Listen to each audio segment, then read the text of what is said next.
ಅಕ್ರಮ ಕಟ್ಟಡಗಳ ತೆರವಿಗೆ ಮುಂದಾದ ಸರ್ಕಾರ. ಬೆಂಗಳೂರಲ್ಲಿ ಅವೈಜ್ಞಾನಿಕ ಕಟ್ಟಡ ನಿರ್ಮಿಸಿದವರಿಗೆ ಈಗ ಗಡಗಡ. ಬೆಂಗಳೂರಲ್ಲಿದೆ 70% ಅಕ್ರಮ ಕಟ್ಟಡಗಳು. 2 ವರ್ಷದ ಹಿಂದಿನ ಲೆಕ್ಕಾಚಾರ, ಈಗ ಅವು ಎಷ್ಟಿದೆ? ನಮಸ್ಕಾರ, ಈ ದಿನಕ್ಕೆ ಸ್ವಾಗತ. ನಾನು GM ಪವಿತ್ರ.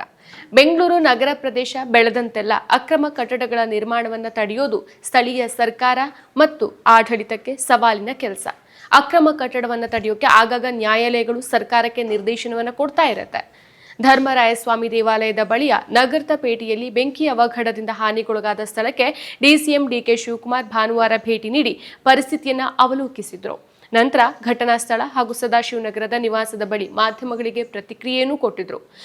ಮೊದಲು ಭದ್ರಗೊಳಿಸೋ ಕೆಲಸ ಆಗಬೇಕು. ಇಂಥ ಕಟ್ಟಡಗಳನ್ನು ಗುರುತಿಸಿ ನೋಟಿಸ್ ನೀಡುವಂತೆ ಪಾಲಿಕೆ ಅಧಿಕಾರಿಗಳಿಗೆ ಸೂಚಿಸಲಾಗಿದೆ ಅಂತ DCM DK ಶಿವಕುಮಾರ್ ಹೇಳಿದ್ದಾರೆ. 2-3 ಮಹಡಿಗಳನ್ನು ಕಟ್ಟೋ ಕಡೆಗಳಲ್ಲಿ 8-10 ಮಹಡಿಗಳನ್ನು ನಿರ್ಮಾಣ ಮಾಡಲಾಗಿದೆ. ಹಲವಾರು ಕಟ್ಟಡಗಳು ವಾಸಕ್ಕೆ ಯೋಗ್ಯ ಇಲ್ಲದಂತಾಗಿದೆ.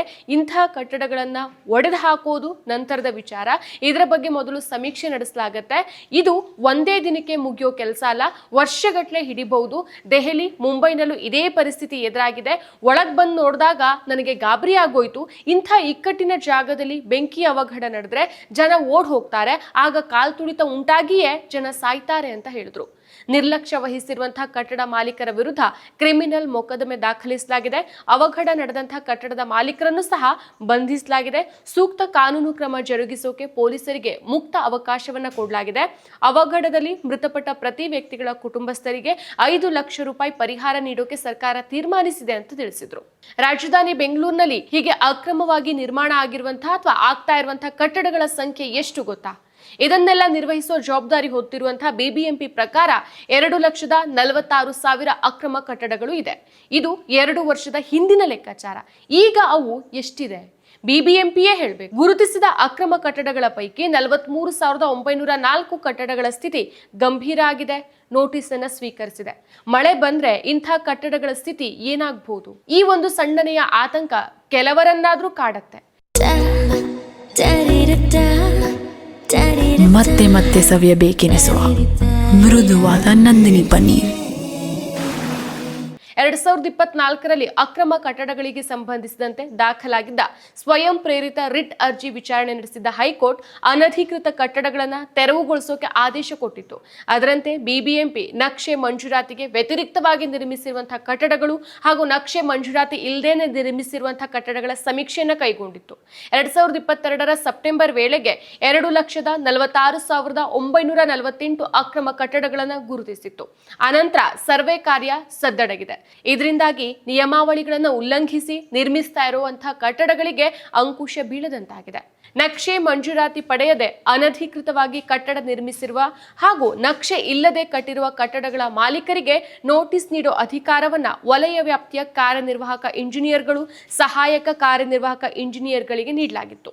ಆದರೆ ಇವರು ಕಾಟಾಚಾರಕ್ಕೆ ನೋಟಿಸ್ ಅನ್ನು ಕೊಟ್ಟಿದ್ದು ಬಿಟ್ರೆ ಬೇರೆ ಯಾವ ರೀತಿ ಕ್ರಮಗಳು ಆಗಿಲ್ಲ. ಕೆಲ ಅಧಿಕಾರಿಗಳು, ಬಿಲ್ಡರ್ಸ್ಗಳು, ಮಾಲೀಕರ ಜೊತೆಗೆ ಶಾಮೀಲಾಗಿ ಅನಧಿಕೃತ ಕಟ್ಟಡಗಳ ನಿರ್ಮಾಣ ನಡೀತಾ ಇದೆ. ಅದನ್ನ ತಡೆಯೋರಿಲ್ಲ.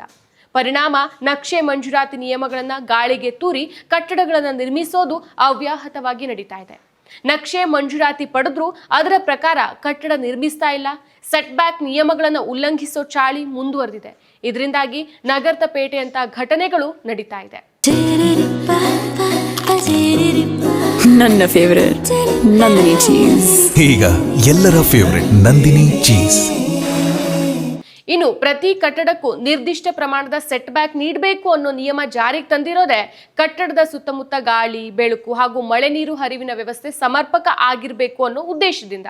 ಆದರೆ ಬಹುತೇಕ ಕಟ್ಟಡಗಳು ನಿಗದಿತ ಸೆಟ್ ಬ್ಯಾಕ್ ಅನ್ನು ಬಿಡ್ತಾ ಇಲ್ಲ. ನಿರ್ಮಾಣ ಹಂತದಲ್ಲೇ ಕಟ್ಟಡ ಪರಿಶೀಲಿಸೋದು, ಮಂಜೂರಾತಿ ಪಡೆದಂತಹ ನಕ್ಷೆಗೆ ವ್ಯತಿರಿಕ್ತವಾಗಿ ಕಟ್ಟಡವನ್ನು ನಿರ್ಮಿಸೋದನ್ನ ತಡೆಯೋದು ಸಂಬಂಧಿತ ಅಧಿಕಾರಿಗಳ ಜವಾಬ್ದಾರಿ. ಆದರೆ ಅವರು ತಮ್ಮ ಕರ್ತವ್ಯವನ್ನು ಸರಿಯಾಗಿ ನಿರ್ವಹಿಸದ ಕಾರಣದಿಂದ ನಿಯಮವನ್ನು ಉಲ್ಲಂಘಿಸಿ ನಿರ್ಮಿಸುವಂತಹ ಕಟ್ಟಡಗಳ ಪ್ರವಾಹಗಳ ಸಂಖ್ಯೆ ಹೆಚ್ಚಾಗ್ತಾ ಇದೆ. ನಗರ ಅಸ್ತವ್ಯಸ್ತವಾಗಿ ನಿರ್ಮಾಣ ಆದ್ರೆ ಏನೆಲ್ಲ ಅನಾಹುತಗಳು ಸಂಭವಿಸುತ್ತೆ ಅನ್ನೋದನ್ನ ಪ್ರವಾಹಗಳು ಬೊಟ್ಟು ಮಾಡಿ ತೋರ್ಸತ್ತೆ. 1 ಗಂಟೆ ಬೆಂಗಳೂರಲ್ಲಿ ಮಳೆ ಸುರಿದ್ರೂ ಇಲ್ಲಿನ ಬದುಕು ದುಸ್ತರ ಆಗ್ಬಿಡತ್ತೆ. ಜನ ಇಲ್ಲಿ ರಾಜಕಾಲುವೆ ಮೀಸಲು ಪ್ರದೇಶ ಬಿಟ್ಟು ಕಟ್ಟಡ ಕಟ್ಟೋದಿಲ್ಲ, ಸೆಟ್ ಬ್ಯಾಕ್ ಬಿಡೋದಿಲ್ಲ, ಕಟ್ಟಡದ ಎತ್ತರದ ಮಿತಿಗಳಿಗೆ ಸಂಬಂಧಿಸಿದ ನಿಯಮಗಳನ್ನ ಪಾಲಿಸೋದಿಲ್ಲ. ಇವುಗಳನ್ನೆಲ್ಲ ನಿಯಂತ್ರಿಸಬೇಕಾದಂತಹ ಬಿಬಿಎಂಪಿ ಅಕ್ರಮಗಳನ್ನೇ ಸಕ್ರಮ ಮಾಡ್ತಾ ಇದೆ.